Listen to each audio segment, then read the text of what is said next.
عن ابی ہریرہ رضی اللہ تعالی عنہ ان رسول اللہ صلی اللہ علیہ وسلم قال من افطر یوما من رمضان من غیر رخصۃ ولا مرض لم یقضہ صوم الدہر کلہ وان صامہ۔ حضرت ابو ہریرہ رضی اللہ تعالی عنہ ارشاد فرماتے ہیں کہ نبی کریم صلی اللہ علیہ وسلم نے ارشاد فرمایا، جو شخص قصداً بلا کسی شرعی عذر کے ایک دن بھی رمضان کے روزے کو افطار کر دے، غیر رمضان کا روزہ چاہے ساری عمر رکھتا رہے اس کا بدل نہیں ہو سکتا۔ اس روایت میں نبی کریم صلی اللہ علیہ وسلم نے اپنی امت کو متوجہ کیا ہے کہ رمضان مبارک کی قدر و قیمت کو جانو اور بغیر عذر کے روزہ نہ چھوڑو۔ بڑی بدقسمتی ہے کہ آج کل ایک عمومی رواج ہوتا جا رہا ہے کہ اچھے کھاتے پیتے اچھے بھرے لوگ روزہ رکھ نہیں رہے ہیں۔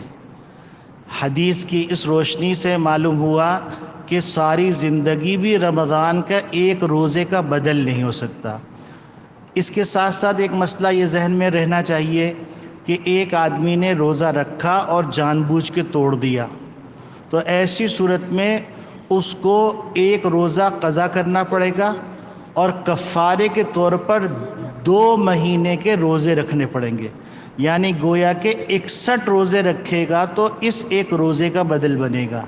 تو میرے عزیزو، ہمیں فکر کرنی ہے، اپنے بچوں کی تربیت کرنی ہے تاکہ ہماری آنے والی نسل قرآن اور حدیث پر عمل کرنے کے لیے چاق و چوبند رہے اور خوش رہے۔ یہی بنیادی وجہ ہے کہ میرے سامنے یہ سارے بچے بیٹھے ہوئے ہوتے ہیں تو میں خاص طور سے ان کو فوکس کرتا ہوں، کیونکہ یہ ہمارا اگلا مستقبل ہے اور یہی جو ہے ہمارے ملک اور قوم کے اور ہمارے گھر بار کے معمار ہیں۔ تو ہمیں اپنے بچوں کی فکر کرنی ہے اور خود بھی روزہ رکھنا ہے، اور بچہ یاد رکھیے بات سے زیادہ عمل سے سیکھتا ہے۔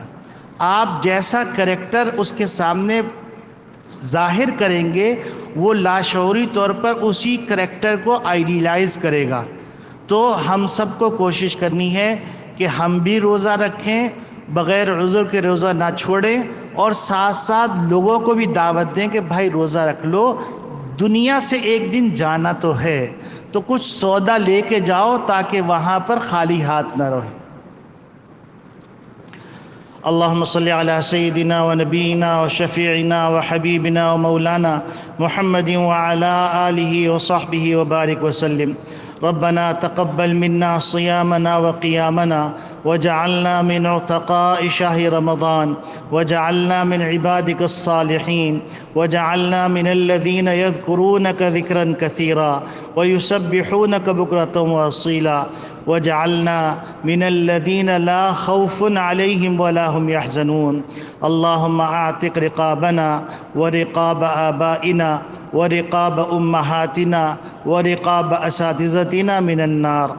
ربنا تقبل منا إنك أنت السميع العليم وتب علينا إنك أنت التواب الرحيم، وصلى الله تعالى على خير خلقه سيدنا ومولانا محمد وعلى آله وصحبه أجمعين۔